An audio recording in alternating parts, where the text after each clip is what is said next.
वस्सलामु अला इबादिल्लज़ीना इस्तफ़ा अम्मा बाद फ़अऊज़ु बिल्लाहि मिनश शैतानिर रजीम बिस्मिल्लाहिर रहमानिर रहीम फ़ज़्कुरूनी अज़्कुरकुम वश्कुरू ली वला तकफ़ुरून सदक़ल्लाहु मौलाना अज़ीम। इंतहाई काबिल एहतराम सामीन कराम, सबसे पहले तो अल्लाह का लाख लाख शुक्र अदा करते हैं कि उसने हमें ये तौफ़ीक बख्शी कि हम यहाँ जमा हुए और अल्लाह के दीन के गलबे के हवाले से जो जद्दोजहद हो रही है उस हवाले से गौर व खोज भी करेंगे और कुरान हदीस के साथ भी अपने आप को जोड़ने की कोशिश करेंगे। मैंने सूरह बकरा की एक मुख्तसर सी आयत आपके सामने तिलावत की है। ये सूरह बकरा की 152 नंबर आयत है जिसको मैंने तिलावत किया है। अल्लाह से दुआ है कि अल्लाह ताला इसको दुरुस्त तौर पर समझने और इस पर अमल करने की तौफीक अता फरमाए। सबसे पहले इसका तर्जमा सुन लें, हम सारे इसका जानते भी हैं। फ़ज़्कुरूनी अज़्कुरकुम, अल्लाह कहते हैं कि तुम मुझे याद रखो, मैं तुम्हें याद रखूँगा। वश्कुरूली, मेरा शुक्र करो, वला तकफुरून, और मेरी नाशुक्री से बचो। इस आयत के अंदर दो बड़े उन्वानात मौजूद हैं। एक जिक्र है और दूसरा शुक्र है। और ये दो चीज़ें अगर हमारी ज़िंदगी में आ जाएं तो हमारी ज़िंदगी की काया पलट सकती है। हम दुनिया में भी सुरखरू हो सकते हैं और आखिरत में भी सुरखरू हो सकते हैं। ये दो चीज़ें अगर हमारी ज़िंदगी के अंदर आ जाएं, जिक्र और शुक्र। अब हम ये देखते हैं कि जो पहली चीज़ अल्लाह ने कहा कि फ़ज़्कुरूनी अज़्कुरकुम, कि तुम मुझे याद रखो, मैं तुम्हें याद रखूँगा। और किसी बुज़ुर्ग ने बड़ी खूबसूरत बात इस हवाले से कही है। उसने कहा कि मुझे पता है कि अल्लाह ताला किस वक्त जो है वो लोगों को याद करते हैं। तो किसी ने उनसे पूछा कि आपको कैसे पता चल गया कि किस वक्त अल्लाह ताला लोगों को याद करते हैं? तो उसने बताया कि जब लोग अल्लाह को याद करते हैं तो अल्लाह भी उनको याद करता है। अब जिक्र के मायने क्या है, इस पे थोड़ा सा हम गौर कर लेते हैं कि जिक्र क्या चीज़ है। जिक्र जो है वो याद करना भी है और याद रखना भी है। यानी याद रखना और याद करना, ये जिक्र के मायने में है। किसको याद रखना? अल्लाह को याद रखना। अब एक जिक्र होता है, हम ज़बान से अल्लाह अल्लाह कर रहे होते हैं, वो भी अपनी जगह उसका मुकाम और अहमियत है। लेकिन एक जिक्र वो होता है कि जो हम अपने कामकाज के दौरान जारी और सारी रखते हैं। हमारे ज़िम्मे जो ड्यूटी है, जो काम हम कर रहे हैं, वो करते हुए अगर हम ईमानदारी का मुजाहरा कर रहे हैं, उसको दुरुस्त तौर पर हम कर रहे हैं। मसलन मैं तालीम से के शोबे से ताल्लुक़ रखता हूँ, उस्ताद हूँ, टीचर हूँ, मैं अपना काम ईमानदारी के साथ कर रहा हूँ, तो गोया मैंने अपने रब को याद रखा हुआ है। और जब मैं अपने रब को याद रखूँगा तो रब भी जो है वो मुझे याद रखेगा। इस हवाले से ये जो जिक्र है, इसका एक माना नसीहत भी है कि इन्ना ज़िक्रा तनफ़उल मोमिनीन, कि ये जो जिक्र और नसीहत है ये मोमिनीन के लिए नफ़ा बख्श है। और ये जो जिक्र है इसका सबसे बेहतरीन जो सूरत है वो जिक्र कल्बी है, यानी यानी अपने दिल में अल्लाह को हाजिर करना, कि अपने दिल में अल्लाह को हाजिर करना। जब हमारे दिल में अल्लाह हाजिर हो जाएगा तो वो जो जिक्र होता है तो वो एक उसका जिक्र का एक बुलंद मकाम होता है।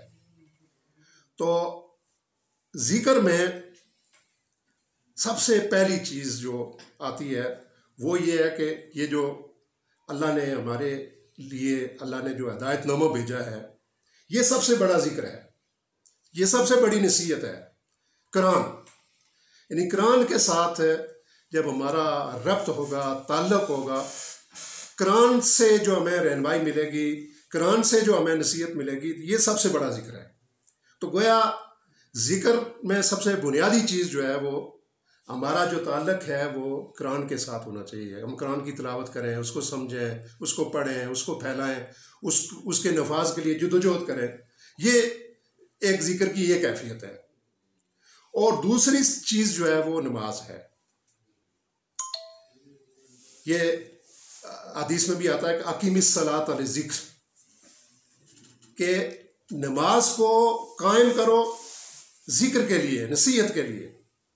जब हम नमाज कायम करते हैं तो नमाज के अंदर जो है वो जिक्र की तमाम अक़साम जो है वो आ जाती हैं। उसमें ज़बानी जिक्र भी आ जाता है, कल्बी जिक्र भी आ जाता है, और इसके साथ साथ जो आज़ा और जवारे के ज़रिए से हम सजदा करते हैं, अपनी पेशानी जो है वो अल्लाह के हुज़ूर झुकाते हैं, हाथ ज़मीन पर रखते हैं, पूरा जिस्म जो है वो अल्लाह के हुज़ूर झुकाते हैं। तो गोया ये जिस्मानी तौर पर, अमली तौर पर भी हम जिक्र का मुज़ाहरा करते हैं। यानी जिक्र की जो 3 किस्में हैं, कल्बी जिक्र, ज़बानी जिक्र और अमली जिक्र, ये तीनों सूरतें जो है उसके अंदर पूरी होती हैं। तो ये जो नमाज है, ये इन्न सलाता तन्हा अनिल फ़हशाइ वल मुनकर, के नमाज वो अमल है जो इंसान को बुराई और बेहयाई से रोकता है। यानी नमाज ही के ज़रिए से, यानी 5 वक्त जो है वो जब हम अल्लाह के हुज़ूर जो है वो खड़े होते हैं, नमाज का इत्माम करते हैं, तो गोया हम अल्लाह को याद रखे हुए हैं, अल्लाह को याद कर रहे हैं। और जब हम अल्लाह को याद कर रहे हैं तो अल्लाह भी हमें याद करता है। तीसरी जो सूरत है, पहली सूरत जो है वो कुरान की तिलावत है, दूसरी जो है वो नमाज है, और तीसरी जो है वो अदिया मसनूना, कि ये जो हम कोई भी काम करते हैं, यानी ज़िंदगी का कोई शोबा ऐसा नहीं है कि जिसमें अल्लाह और उसके रसूल ने हमारी रहनुमाई न की हो। तमाम शोबाए ज़िंदगी में अल्लाह की रहनुमाई मौजूद है। हम वाशरूम में जाते हैं तो वहाँ के लिए भी दुआ है, खाना खाते हैं उसकी भी दुआ है, और सोते हैं उसकी भी दुआ है। गर्ज ये कि कोई भी काम हम करते हैं तो नबी सल्लल्लाहु अलैहि वसल्लम ने उसका तरीका, उसकी दुआ जो है वो हमें बताई है। तो ये जो मसनून दुआएं जब हम अपनी रोज़मर्रा ज़िंदगी में लाएंगे तो गोया ये भी एक जिक्र की कैफियत है। इससे फिर हम अल्लाह को भी याद करते हैं और हमारा ताल्लुक़ नबी सल्लल्लाहु अलैहि वसल्लम के साथ भी कायम हो जाता है, क्योंकि मसनून जब दुआएं हम करेंगे तो उसके नतीजे में हमारा ताल्लुक़ अल्लाह के साथ भी बनेगा और अल्लाह के रसूल के साथ भी बनेगा। फिर अगर हम इसका जायज़ा जो है वो हदीस के ज़रिए से लेंगे, ये जो जिक्र है इस हवाले से, तो एक हदीस, उसका मुख्तसर सा हिस्सा वो आपके सामने रखूँगा कि जब कोई कौम अल्लाह का जिक्र करने के लिए बैठती है, या कुछ लोग जब अल्लाह का जिक्र करने के लिए बैठते हैं, तो उस वक्त जब वो अल्लाह के फरिश्ते जो है वो उसको घेर लेते हैं, यानी खफ़तहुमुल मलाइका, अल्लाह के फरिश्ते उस मजलिस को जो है वो घेर लेते हैं, और गशियहुमुर रहमा, और उन पर अल्लाह की रहमत जो है वो छा जाती है। और फिर तीसरी जो उस मजलिस की जो है कैफियत, नज़लत अलैहिमुस सकीना, कि उन पर अल्लाह की रहमत नाजुल होती है, यानी सकीनत नाजुल होती है। यानी इंसान इस वक्त जो है वो ये बेचैनी की कैफियत में है, तरह तरह के मसाइल इंसान को दरपेश हैं, बेरोज़गारी है, रोज़गार नहीं है, माशी मसाइल हैं, मुख्तलिफ ख़ानदानों में इंतशार और इख्तलाफात है, उसकी वजह से इंसान परेशान है। तो परेशानी का हल जो है वो अल्लाह के ज़िक्र में मौजूद है। और अल्लाह ने खुद कुरान में फरमाया कि अला बिज़िक्रिल्लाह तत्माइनुल कुलूब, कि अल्लाह के ज़िक्र से, अल्लाह की याद से तुम अपने दिलों के अंदर जो है वो सुकून पैदा कर सकते हो। यानी जब भी हम देखें कि कोई परेशानी है तो हम अपने आप को अल्लाह के साथ जोड़ लें, अल्लाह के ज़िक्र के साथ जोड़ लें, तो उसके नतीजे में हमारी जो परेशानी है, वो जो हमारे अंदर इज़्तिराब है, वो जो है वो ख़त्म हो जाएगा। तो यानी जब कुछ लोग मिलकर अल्लाह का ज़िक्र करते हैं, अल्लाह को याद करते हैं, अभी हम अल्लाह को याद कर रहे हैं, तो इस वक्त अल्लाह के फरिश्ते जो है वो इस मजलिस को घेरे हुए हैं, और जो है वो रहमत जो है वो अल्लाह की छाई हुई है, और हम पर सकीनत नाज़िल, इत्मीनान क़ल्ब जो है वो हमें मिल रहा है। फिर एक और हदीस में कि जब हम अल्लाह को याद करते हैं तो अल्लाह कहता है कि वज़करहुमुल्लाहु फ़ीमन इंदहु, जब लोग मुझे याद करते हैं तो मैं उनके साथ होता हूँ। अब अगर हमें अल्लाह का साथ मिल जाए, अल्लाह का कुर्ब मिल जाए, तो इससे बड़ी और कोई सादत नहीं हो सकती। इसी तरह एक हदीस में ये फरमाया कि ये जो ज़िक्र करने वाले जो लोग हैं या ज़िक्र न करने वाले लोग हैं, उनकी जो मिसाल है वो अल हय्य वल मय्यत की है, कि जो ज़िक्र करते हैं तो वो ज़िंदा है, और जो अल्लाह का ज़िक्र नहीं करते, अल्लाह को याद नहीं करते, वो मुर्दा है। यानी ये हम अपने घरों को, अपने दिलों को जो है वो कोई और चीज़ों से जो है वो आबाद करना चाहते हैं, लेकिन जब हम अपने दिलों को भी, अपने अंदर को भी और अपने घरों को भी अल्लाह की याद से जो है वो आबाद करने की कोशिश करेंगे, तो उसके नतीजे में हमारे अंदर जो है वो ज़िंदगी की कैफियत पैदा होगी। तो ये ज़िक्र करने वाले गोया ज़िंदा है, और जो ज़िक्र नहीं करते उनकी जो मिसाल जो है वो मुर्दा किसी है। फिर फरमाया अल्लाह ताला, नबी सल्लल्लाहु अलैहि वसल्लम ने, कि अल्लाह ये कहता है, ये हदीस कुदसी है कि अल्लाह खुद फरमाता है ये कि अना माओ इज़ा ज़करानी, कि जब कोई मेरा जिक्र करता है तो मैं उसके साथ होता हूँ। और फिर फरमाया कि फ़इन्ना ज़करानी फ़ी नफ्सिही, जो मुझे दिल में याद करता है, कल्ब में याद करता है, ज़करतहु फ़ी नफ्सी, मैं उसको भी दिल में याद करता हूँ। व इन ज़करानी फ़ी मलाइन, अगर कोई मेरा तज़किरा, मेरा जिक्र किसी मजलिस में करता है तो ज़करतहु फ़ी मलाइन खैरुम मिनहुम, कि मैं उससे बेहतर मजलिस में उसका जिक्र करता हूँ, यानी फरिश्तों की मजलिस में जिक्र करता हूँ। इसी तरह हम ये कोशिश करते हैं, और हमें कोशिश करनी भी चाहिए कि हमें अल्लाह का कुर्ब नसीब हो जाए। अब देखें, जब हम अल्लाह की तरफ रुजू करते हैं तो अल्लाह का हमारे साथ क्या सलूक होता है, इसको भी एक हदीस के अंदर जो है वो बयान किया गया है कि मन तकर्रबा मिन्नी शिब्रन, कि जो आदमी मेरे करीब होता है एक बालिश्त पर, यानी एक बालिश्त, ये जिसको हम गिठ कहते हैं, एक बालिश्त अगर वो मेरे करीब होता है तो अल्लाह कहता है कि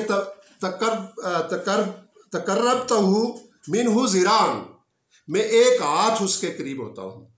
और मन तकर्रबा मिन्नी ज़िरान, जो एक हाथ मेरे करीब आता है, तकर्रबतु मिन्हु बान, मैं 2 हाथ उसके करीब आता हूँ। और इसी तरह मन आतानी यमशी, यानी बड़ी खूबसूरत बात हदीस के अंदर है कि जो मेरी तरफ चल कर आता है तो आता ही तो हूँ हर वाला, कि मैं उसकी तरफ दौड़ कर आता हूँ। देखें, हम थोड़ा सा अल्लाह की तरफ जब हम रुजू करेंगे तो उसके नतीजे में अल्लाह दौड़ कर, हम अगर चल कर जाएंगे तो अल्लाह दौड़ कर जो है वो हमें अपनी आगोश में लेने के लिए तैयार है, बशर्ते कि हम उसकी तरफ रुजू कर लें। और इसी तरह जब ये इंसान, वैसे तो अल्लाह ताला की जो पसंदीदा इबादत हैं, वो जो इंसान के लिए अल्लाह ने पसंद की हैं, वो फ़र्ज़ हैं। वो फ़र्ज़ नमाज है, वो फ़र्ज़ रोज़ा है, वो फ़र्ज़ ज़कात है, वो फ़र्ज़ हज है। ये जो इबादत अल्लाह ताला ने इंसान के लिए फ़र्ज़ किए हैं, ये अल्लाह ताला को बहुत महबूब है। लेकिन जब इंसान नवाफिल के ज़रिए से, ज़िक्र के ज़रिए से अल्लाह का कुर्ब उसको नसीब हो जाता है, तो फिर अल्लाह ताला उससे मोहब्बत करने लगता है। और जिसको अल्लाह ताला अपना महबूब बना लेता है, तो उसके लिए फिर अल्लाह, ये हदीस कुदसी में आया है कि कहा जाता है कि कुन्तु समअहु, कि मैं उसका कान बन जाता हूँ। समअहुल्लज़ी यस्मउ बिही, जिससे वो सुनता है। मैं उसका कान बन जाता हूँ जिससे वो सुनता है। वह बसरहु, उसकी आंख बन जाता हूँ। बसरहुल्लज़ी युबसिरू बिही, कि मैं उसकी आंख बन जाता हूँ जिससे वो सुनता है। वह यदउल्लती युबतिशु बिहा, कि उसके हाथ बन जाता हूँ जिससे वो पकड़ता है। वह रिजलहुल्लती यमशी बिहा, मैं उसके जो है वो पाँव बन जाता हूँ जिससे वो चलता है। अब हम अल्लाह का कुर्ब जब हमें नसीब हो जाता है, फिर इस हदीस में आगे भी ये फरमाया कि जब वो कोई सवाल करता है तो मैं कोई चीज़ मांगता है तो मैं उसको देता हूँ, वो पनाह मांगता है तो मैं उसको पनाह देता हूँ। गर्ज ये कि जब वो कोई भी बात अल्लाह के हुजूर पेश करता है तो वो कबूल होती है। तो इस लिहाज से इकबाल ने भी इस हवाले से कहा कि हाथ है अल्लाह का, बंदा है मोमिन का हाथ, गालिब व कार आफरीन, कार कशा कार साज, कि ये जब इंसान अल्लाह का हो जाता है तो फिर अल्लाह उसकी आंख बन जाता है, उसके पाँव बन जाता है, उसका हाथ बन जाता है। तो इस हवाले से फिर एक और हदीस में जब जो है वो किसी मजलिस में अल्लाह का जिक्र हो रहा होता है, तो अल्लाह के फरिश्ते जो है वो उस मजलिस को जो है वो घेर लेते हैं, और घेर कर जो है वो आसमानी दुनिया तक पहुंच जाते हैं। और जब वो आसमानी दुनिया तक पहुंच जाते हैं तो उस वक्त अल्लाह ताला उनसे पूछता है, फ़यसअलुहुम रब्बुहुम व हुव आलमु बिहिम, कि उनका रब उनसे ये पूछता है कि हालांकि वो जानता है कि मा यक़ूलु इबादी, के मेरे बंदे जो है वो क्या कहते हैं, मेरे बंदे क्या कह रहे हैं, उनका क्या कहना है। तो उसका जवाब जो है वो अल्लाह के फरिश्ते इस तरह देते हैं कि वो अल्लाह के बंदे एक जगह बैठे हुए हैं और क्या कर रहे हैं, युसब्बिहूनका, वो तेरी तस्बीह बयान कर रहे हैं। वह युकब्बिरूनका, और तेरी किबरियाई बुलंद कर रहे हैं। वह युहम्मिदूनका, और वो तेरी तारीफ कर रहे हैं। वह युमज्जिदूनका, और तेरी बुजुर्गी बयान कर रहे हैं, यानी ये काम कर रहे हैं। तो अल्लाह उनसे बावजूद जानने के पूछता है, क्या उन्होंने मुझे देखा है, हल राउनी, क्या मुझे उन्होंने देखा है। तो फरिश्ते जवाब देते हैं, अल्लाह की कसम करके कहते हैं कि वल्लाह आपको उन्होंने नहीं देखा। तो फिर अल्लाह उनसे पूछता है कि अगर वो मुझे देख लेते तो फिर उनकी कैफियत क्या होती। तो फिर वो फरिश्ते जवाब देते हैं कि वो और अल्लाह की, आपकी तस्बीह बयान करते, आपकी तारीफ़ करते, आपकी बुजुर्गी बयान करते, आपकी किबरियाई बयान करते। फिर अल्लाह उनसे पूछता है कि मिम्मा यसालून, कि वो क्या मांगते हैं, क्या सवाल करते हैं। तो फरिश्ते जवाब देते हैं कि कालू यसालून अल जन्ना वो तुझसे जन्नत का सवाल करते हैं, जन्नत मांगते हैं। तो इस एक लंबी हदीस है, इस हवाले से भी अल्लाह फिर उनसे पूछता है क्या उन्होंने जन्नत को देखा है? तो उन्होंने कहा नहीं, जन्नत को उन्होंने नहीं देखा। तो अल्लाह फिर उनसे पूछता है कि क्या वो जन्नत को देख लेते, फिर उनकी कैफियत क्या होती? तो फिर जो है वो फरिश्ते जवाब देते हैं कि वो अगर वो देख लेते तो और भी जो है वो इसकी हिर्स में, इसकी तलब में जो है वो इजाफा हो जाता। तो और फिर अल्लाह ताला उनसे पूछता है कि फमिम्मा यताऊज़ून, कि वो किस चीज़ से पनाह मांगते हैं? तो यक़ूलून मिनन्नार, अल्लाह उनसे कहता है, बल्कि फरिश्ते वो कहते हैं कि वो आग से पनाह चाहते हैं, आग से बचना चाहते हैं। तो इस हवाले से भी फिर अल्लाह उनसे पूछता है कि क्या उन्होंने जहन्नम को देखा है? पर नहीं देखा। अगर देख लेते तो क्या होता? तो वो फरिश्ते जवाब देते हैं कि अगर देख लेते तो वो ज़्यादा तेज़ी के साथ जो है वो इससे बचने की कोशिश करते, इससे दूर भागते, इससे डरते, इससे खौफ खाते। ये तफसीलात थी जो जिक्र के हवाले से थी। अब इसका दूसरा पॉइंट जो है वो शुक्र है। अब शुक्र क्या चीज़ है? शुक्र जो है वो एक जज्बा है जो इंसान के कल्ब के अंदर, इंसान के दिल के अंदर जो है वो पैदा होता है, और उसके असरात जो है वो उसके जिस्म पर भी पड़ते हैं। यानी आमतौर पर जब हम किसी का दिल की गहराई से शुक्रिया अदा कर रहे होते हैं तो दूसरे पर उसके असरात मुरातब होते हैं। यानी बिल्कुल हम झुक जाते हैं और जो है वो एक ऐसी ख़ास कैफियत हम इख्तियार करते हैं कि दूसरे को एहसास हो जाता है कि ये अल्लाह का जो है वो शुक्र अदा कर रहा है, ये मेरा शुक्र अदा कर रहा है। तो इस कैफियत के साथ जब हम अल्लाह का शुक्र अदा करेंगे तो ये यानी वो काबिल कबूल शुक्र है कि जिस तरह हमें कोई हमारे घर में आए और हमारे बेटे को, हमारी बेटी को, छोटा बच्चा है, उसको कोई तोहफा देता है, कोई 100 रुपया दे गया, 200 रुपया दे गया, तो हम उसका बार बार शुक्रिया अदा करते हैं और दिल की गहराई से शुक्रिया अदा करते हैं। तो ये शुक्र जो है वो दिल के अंदर एक पैदा होने वाला जज्बा है, और इसको आइन शुक्र, यानी ये जो जिस तरह उबलता हुआ जो चश्मा होता है, ये जो उबलता हुआ नीचे से ज़मीन से उबल कर पानी आ रहा हो तो उसको कहते हैं आइन शुक्र, कि ये उसका नाम आइन शुक्र कहा गया है। तो इस तरह इंसान के अंदर ये जो जज्बा है इसको शुक्र के मानी। अब शुक्र की भी मुख्तलिफ किस्में हैं। एक ज़बानी शुक्र है, एक कल्बी शुक्र है, जिसकी बात मैंने कर ली कि दिल की गहराई से जो है वो हम अल्लाह को याद करें, अल्लाह का शुक्र अदा करें, अल्लाह की इताअत और फरमाबरदारी करें। और एक अमली शुक्र है कि हम, यानी ये जो शुक्र है ये किसका हमने अदा करना है? अपने मुनिम का। मुनिम कौन है? जो हमें नियामतें देता है, जिसने हमें सब कुछ दिया है। अरे हमारा मुनिम जो है वो अल्लाह ताला की ज़ात है। उसने हमें जिस्म जान दिया, सोचने समझने की सलाहियत दी, खाने पीने की तरह तरह की चीज़ें जो है वो हमें मिल रही हैं, ज़िंदगी दी है। ये जो है वो गिरदोबेश में अगर हम देखें तो बेशुमार चीज़ें, ये दिन और रात हैं, ये सारी अल्लाह की नियामतें हैं। आँख अल्लाह की नियामत है, कान अल्लाह की नियामत है, बोलने की जो सलाहियत है ये अल्लाह की नियामत है। यानी अनगिनत जो है वो नियामतें अल्लाह ताला ने दी हैं। तो इन नियामतों को याद करके एक जज्बा इंसान के अंदर जो पैदा हो, उसको या इज़ारे तशक्कर इंसान कर रहा हो अंदर से, दिल की गहराई से, तो उसको जो है वो कल्बी शुक्र कहते हैं।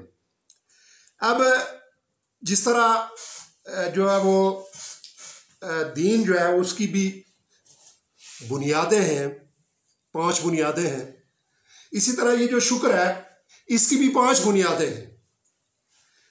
पहली बुनियाद जो है वो जो शुक्र की है वो इज्जो इनकसारी है, यानी इंसान झुक जाए उसके हुजूर।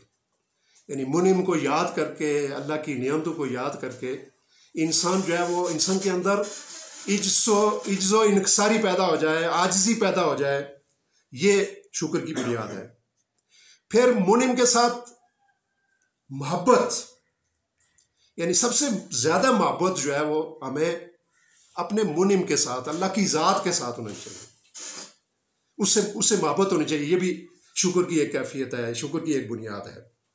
इसी तरह हमें नियमतों का एतराफ़ करना चाहिए, यानी हमें हमारी कोई काबिलियत, कोई सलाहियत जो है वो हमारे अंदर नहीं है कि जितनी हमें नियमतें अल्लाह ताला ने दी हुई है। तो इस तरह नियमतों का एतराफ़ जो है वो करना चाहिए। और इसी तरह अपने मुनिम की तारीफ़ करनी चाहिए, हम्द बयान करनी चाहिए। और इसके साथ साथ वो जो नियामत अल्लाह ताला ने दी है उसको नापसंदीदा जगह पे इस्तेमाल नहीं करना चाहिए। माल की नियामत अल्लाह ने दी है, बोलने की सलाहियत अल्लाह ने दी है, सोच व फिक्र की सलाहियत अल्लाह ने दी है। तो ये सारी नियामतें हमने अल्लाह के जो नापसंदीदा काम हैं उनमें नहीं लगानी है। और शुक्र के हवाले से हदीस के अंदर भी और बाज़ कुरानी आयत के अंदर भी कि मन ला यशकुर नास, जो लोगों का शुक्र अदा नहीं करता, ला यशकुरुल्लाह, वो अल्लाह का शुक्र भी अदा नहीं कर सकता। तो जब भी हम ये देखें कि हमारे मिलने वाले, हमारे साथ चलने वाले, उठने बैठने वाले, हमारे ख़ानदान वाले हमारे साथ कोई खैर का काम कर लें, नेकी का काम कर लें, कोई हमारा मसला हल कर लें, तो हमें दिल से उनका शुक्र अदा करना चाहिए। इसलिए कहा गया कि जो लोगों का शुक्रिया अदा नहीं करता, लोगों का शुक्र नहीं करता, वो अल्लाह का भी शुक्र अदा नहीं कर सकता। और फिर ये जो शुक्र है, ये अगर हम अदा करेंगे तो इससे किसी को कोई फ़ायदा नहीं है। मैं यशकुरुल्लाह, जो अल्लाह का शुक्र अदा करता है, यशकुरुल नफ्सी, वो अपनी ज़ात के लिए ये कर रहा है। और इसी तरह अगर हम अल्लाह का शुक्र अदा करेंगे तो इसको भी कुरान में भी व इन शक्कर तुम लाज़िदन्नकुम, अगर हम अल्लाह का शुक्र अदा करेंगे तो अल्लाह और देगा, उसमें इजाफा करेगा। व इन कफ़र तुम, अगर हम कुफ्र करेंगे तो अज़ाब लशदीद, अल्लाह का अज़ाब बड़ा सख्त है, उसकी पकड़ बड़ी सख्त है। तो अल्लाह से दुआ है कि अल्लाह ताला ये जो ज़िक्र के हवाले से हमने बात की है और शुक्र के हवाले से, ये जो दो चीज़ें हैं, ये अगर हमारी ज़िंदगी के अंदर पैदा हो जाएं, ज़िंदगी के अंदर आ जाएं, तो उसके नतीजे में हमारी दुनिया भी जो है वो खैर वाली, सुकून वाली जो है होगी, और आखिरत तो भी जो है वो अंजाम जो है वो हमारा अच्छा होगा। तो अल्लाह से दुआ है कि अल्लाह ताला हमें अमल की तौफीक अता फरमाए। व आखिर दावाना अल्हम्दुलिल्लाह।